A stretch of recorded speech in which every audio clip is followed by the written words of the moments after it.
할렐루야. 예수 그리스도의 사랑과 은혜와 진리가 여러분에게 넘치시기를 축원합니다. 오늘 8월 27일 날 목요일 날 아침에 하나님의 귀한 말씀을 통하여 힘과 용기를 얻고 또 우리 하루 살아가는 동안에 놀라운 축복을 얻는 귀한 시간 되기를 축원합니다. 오늘 8월 27일 날 이 아침에는 어제에 이어서 마태복음 5장 5절에 나오는 온유한 자는 복이 있나니 그들이 땅을 기업으로 받을 것이며 라고 하는 말씀을 통해서 같이 은혜를 나누고 또 오늘 내일 계속해서 이 말씀을 통하여 하나님의 귀한 축복과 은혜를 나누는 귀한 시간 되기를 축원합니다. 요새 뉴스나 여러 가지 신문이나 이런 것들을 또는 소식을 통해서 보게 되는 한국 사회의 여러 가지 많은 부정적인 모습들이 있습니다. 그 중에서도 우리들이 참 안타깝게 생각하는 것은 많은 사람들이 분노하고 있다라는 사실입니다. 많은 사람이 이유 없이 또는 갑작스럽게 화를 내고 많은 사람들이 이같이 분노를 표출하는 것을 볼 수가 있습니다. 특히 여러 사람이 모이는 대중 집회에 가보면은 자기들의 생각을 표현하는데 논리적으로 또는 이치에 맞게 설명하고 자기의 의견을 표현하기보다는 우선 분노부터 쏟아내고 그리고 또한 목소리 큰 사람이 이기는 것처럼 큰 소리로 얘기해야만 모든 것이 다 되는 것처럼 이와 같은 세상에 살고 있어요. 그래서 거침없이 터뜨리는 저주와 악의에 가득 찬 말들을 우리는 심심치 않게 듣곤 합니다. 심지어 요새 코로나 바이러스로 말미암아 많은 사람들이 마스크를 쓰도록 요구하고 있지 않습니까? 이거 아주 하나의 예의죠. 자기를 위해서도 그렇고 다른 사람을 위해서도 그렇고 마스크를 쓰고 다니는 것은 언제 어디서나 지금은 이 마스크보다도 더 좋은 방역은 없다라고 할 정도로 마스크를 쓰는 것이 일상화된 것을 볼 수가 있어요. 근데 가끔 가다 보면 마스크를 쓰지 않는 사람들이 있죠. 지하철 안에서도 마스크를 안 쓰고 또는 버스를 타는 데서도 마스크를 안 씁니다. 그런데 이런 경우에 마스크를 쓰라고 옆에 사람이 부탁을 하거나 또는 운전기사가 마스크를 쓰라고 했다고 달려들어서 운전기사를 때리고 소리 지르고 악한 소리를 하고 욕을 하고 하는 이런 모든 것들을 볼 때 이 세상에 전혀 여유가 없는 정말 쉽게 분노를 터뜨리고 언제든지 싸울 준비가 되어 있고 언제든지 자기의 악함을 드러내는 이와 같은 세상이 된 것 같아서 참 안타깝기 그지없습니다. 더구나 어떤 큰 집회가 있거나 어떤 데모를 하거나 이럴 때 보면은 거기서 나오는 얘기들이 그렇게 악한 소리, 정말 죽여라 때려잡아라 하는 식으로 정말 악하고 못된 소리들만 그렇게 세상에서 버텨지는지 참 안타깝기 그지없습니다. 그래서 이런 부분들을 보면서 많은 사회학자들은 한국 사회가 분노 사회가 되고 말았다. 모든 일에 분노를 터뜨리는 분노사가 되고 말았다라고 이렇게 얘기를 합니다. 근데 오늘 우리들에게 주시는 말씀은 온유한 자는 복이 있나니 그들이 땅을 기업으로 받을 것임이라 라고 말씀하심으로써 우리들이 하나님 나라의 가치관에 따라 살아가고 예수 그리스도의 제자로서 하나님 나라의 복을 받을 수 있는 존재가 되는 것은 자기의 성격대로 성질대로 때가 내가 원하는 대로 막 소리 지르고 분노를 표현함으로써 자기가 잘났다고 얘기하는 것이 아니라 온유해지는 것이 바로 복이 있는 사람이다 라고 이렇게 오늘 말씀을 통해서 가르쳐주고 있습니다. 그래서 이런 상황에 대해서 마틴 로이드 존스라고 하는 유명한 목사님은 이런 모든 것들을 어떻게 표현하고 있냐면 우리는 모두가 다 자기 자신의 이익에 민감하고 또 자기 자신에게 손해가 된다고 하는 것은 절대로 참지 못하는 이와 같은 죄악된 특성을 갖고 있다라는 것입니다. 그래서 바로 인간의 타락의 결과로서 가장 큰 커다란 저주 중에 하나가 바로 이것이다라고 말하고 있습니다. 그런데 오늘 성경 말씀 우리들에게 또 예수께서는 우리들에게 온유한 자가 받을 복에 대해서 말씀하고 있는 것을 볼 수가 있죠. 그런데 온유함이라고 하는 것에 대해서는 사실은 로마 시대 때 그리고 이 신약 성경이 쓰여진 시대 때는 온유함이라고 하는 것에 대한 오해가 있었습니다. 온유함이라는 것은 힘없고 연약하고 어쩔 수 없이 어떤 것에 대항하지 못해서 참을 수밖에 없는 인간, 연약하고 비굴한 인간들이 보여주고 있는 하나의 모델이고 그러한 비굴한 인간의 덕목이다라고 이렇게 생각했던 것들을 보게 됩니다. 그래서 약하고 비굴하고 이런 것이 온유한 것이 아니냐라고 당시에는 생각을 했고, 그래서 온유하다, 바로 자기 자신을 낮춘다, 이런 것에 대해서는 전혀 긍정적인 덕목을 두지 않았던 것을 보게 됩니다. 그런데 사실 온유하다라고 하는 것은 온유하다는 말은 사려 깊다는 뜻도 있고요, 온순하다라는 뜻도 있습니다. 그리고 어떤 일이든지 겸손하게 자기 자신을 내세우고 앞세우지 않는다라는 뜻입니다. 근데 헬라어 언어 속에서 온유하다라고 하는 것은 힘이 없다라는 것이 아니라 통제 가운데 있는 어떤 그 능력에 있지만 그 통제 가운데 있는 능력을 온유해졌다라는 말로 쓰여 있는 것을 볼 수가 있습니다. 요새 그 코로나 바이러스에 걸리면 첫 번째 열이 많이 난다 그러죠. 36도 5부가 바로 사람의 정상 체온인데 38도까지 39도까지 막 이렇게 오르는 경우가 있지 않습니까? 이게 첫 번째 증상이라고 합니다. 그런데 온유하다라고 하는 말은 그렇게 열이 막 나다가 열이 뚝 떨어진 상태, 그래서 정상으로 돌아온 상태를 온유해졌다라고 이렇게 표현한다고 합니다. 그러니까 이 온유하다라고 하는 것은 훈련이 잘 된 길들여진 말과 같이 통제가 될 수 있는 것을 온유하다라고 말하고 있고, 또 힘이 있지만은 하나님이 명령하셨을 때 거기에 따라서 온전히 복종하고 순종하는 그러한 힘을 온유하다라고 표현하고 있는 것을 볼 수가 있습니다. 근데 이 온유하다에 대해서 이제 중요하게 성경 말씀이 온유한 것을 중요하게 여기는 이유가 바로 뭐냐면, 이 온유함은 갈라디아 5장 22절에 보면은 성령의 9가지 열매 중에서도 하나가 바로 온유함입니다.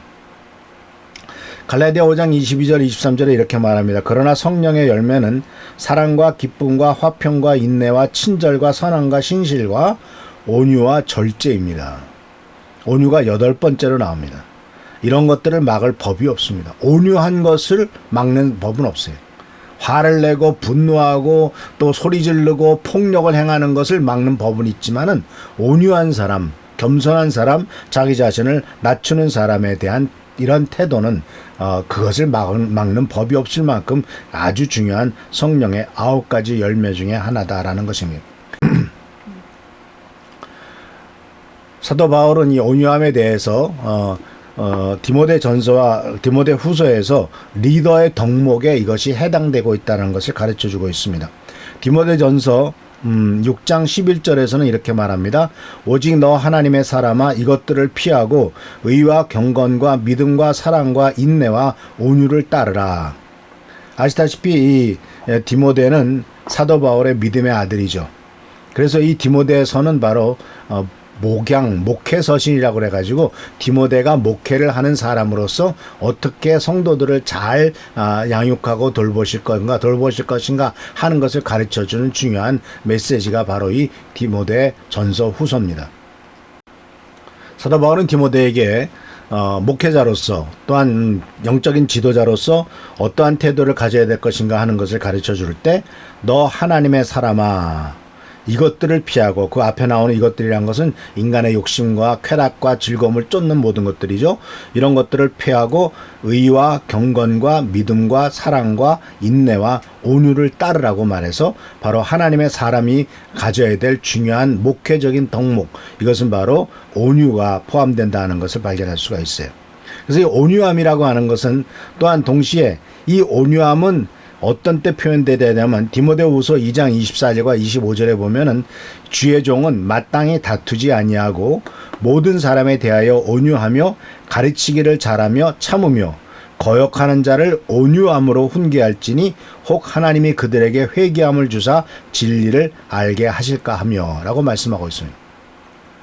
이 말씀은 다시 말하자면은 이 디모데후서에서는 모든 사람에 대해서 온유하고 특별히 하나님의 종들에 대해서, 특히 리더십에 대해서 거역하는 자들에 대해서 훈계를 할 때 온유함으로 하라고 가르친 것을 볼 수가 있습니다. 그러니까 사실 어떤 리더에 대해서 반대를 하고 반항하고 또는 그거 아닙니다라고 하면은 굉장히 화가 나잖아요. 또 자기 고집을 내세울 때, 그런데 그런 것에 대해서 온유함으로, 거역하는 자를 온유함으로 훈계하라는 거예요. 거역하는 자를 훈계할 때 짜증내고 화내고 하는 것이 아니라 온유함으로 하라는 겁니다. 그러니까 이것은 디모데후서 2장 24절 25절은 바로 항상 그 다른 사람보다 윗자리에 있는 사람, 예를 들자면 선생님이라든가 또는 부모라든가 또는 그 어떤 직장에서는 상관이라든가 어쨌든 자기보다는 더 어떤 계급으로나 또는 어떤 연령으로나 여러 가지 면에서 자기보다 낮은 자리에 있는 사람에 대해서 가져야 될 태도는 온유함으로 훈계하라고 말합니다. 네, 사실 이거 쉬운 일이 아니죠. 일하다 보면은 짜증나는 일도 있지 않습니까? 그러면은 화가 나죠. 그러면 일을 왜 이렇게 밖에 못하나 했을 때 온유함보다는 짜증과 신경질 날 때가 많지 않습니까? 근데 사도 바울은 디모데에게 네가 할 때 거역하는 자를 온유함으로 바로 훈계하라고 분명히 얘기하고 있는 것을 보게 됩니다. 이것은 동시에 디도서 3장 2절에서도 권위자로서 아랫사람을 대할 때 태도 똑같은 말씀을 디도서 3장 2절에서도 말씀하고 있는 것을 보게 됩니다. 이것은 즉 잘못된 사람을 다룰 때 특별히 바로 온유함이라고 하는 태도가 필요하다는 것을 가르쳐줘요. 그래서 이 마틴 로이드 존스는 이제 그 온유하지 않은 사람에 대해서는 바로 거침없이 화를 터뜨리고 분노하는 이런 사람들에 대해서는 인간의 타락의 결과로서 이것도 역시 가장 큰 저주 중에 하나다라고 말하고 있을 뿐만 아니라 이제 이 온유한 자는 이러한 분노와 또한 이와 같은 성급한 화냄과 이런 것들을 버린다고 말했어요. 그리고 특히 이 온유한 사람의 특징이 바로 뭐냐면 어떤 자기에게 공격을 하다 할지라도 자신을 방어하거나 보호하지 않는데요. 왜냐하면 자신이 보호하거나 방어할 만한 가치가 없다는 것을 알기 때문이다. 왜냐하면요, 하나님 앞에 섰을 때 내가 내 자신을 방어할 만한 가치가 있습니까? 우리가 하나님 앞에 섰다 그러면 내 자신을 보호할 수 있는 근거나 있습니까? 하나님 그게 그런 게 아닌데요 라고 말할 수 있습니까? 하나님 그가 죄를 진 것은 이라고 그것에 대해서 핑계를 댈 수가 있습니까? 우리는 하나님 앞에 언젠가 다 서게 될 것이기 때문에 하나님 앞에 우리들 자신이 스스로를 보호하거나 방어할 만한 힘도 없고 능력도 없고 가치도 없다는 것을 깨달을 때 다른 사람에 대해서도 마찬가지죠. 다른 사람에 대해서도 온유한 사람은 자신을 보호하거나 방어할 만한 가치가 없다라는 것을 알고 있기 때문에 온유한 사람은 참고 견딥니다. 진실로 온유한 사람은요, 결코 자신에게 연연하지 않습니다. 그리고 또 어떤 일을 당해도 섭섭하게 생각하지 않습니다. 이것이 마틴 로이드 존스가 목사님께서 말씀하시는 겁니다. 자신에게 연연하지 않으며 또 섭섭하게 생각하지 않는다. 왜 섭섭하게 생각합니까? 나는 이만한 대접을 받아야 되는데 나는 이만큼의 적어도 이 정도는 대접을 받고 이 정도는 나에 대해서 인정해 줘야 되는데 왜 그것도 인정 안 해주는 거야? 했을 때 섭섭한 마음이 들어오죠. 그러면 분노하고 화내게 됩니다.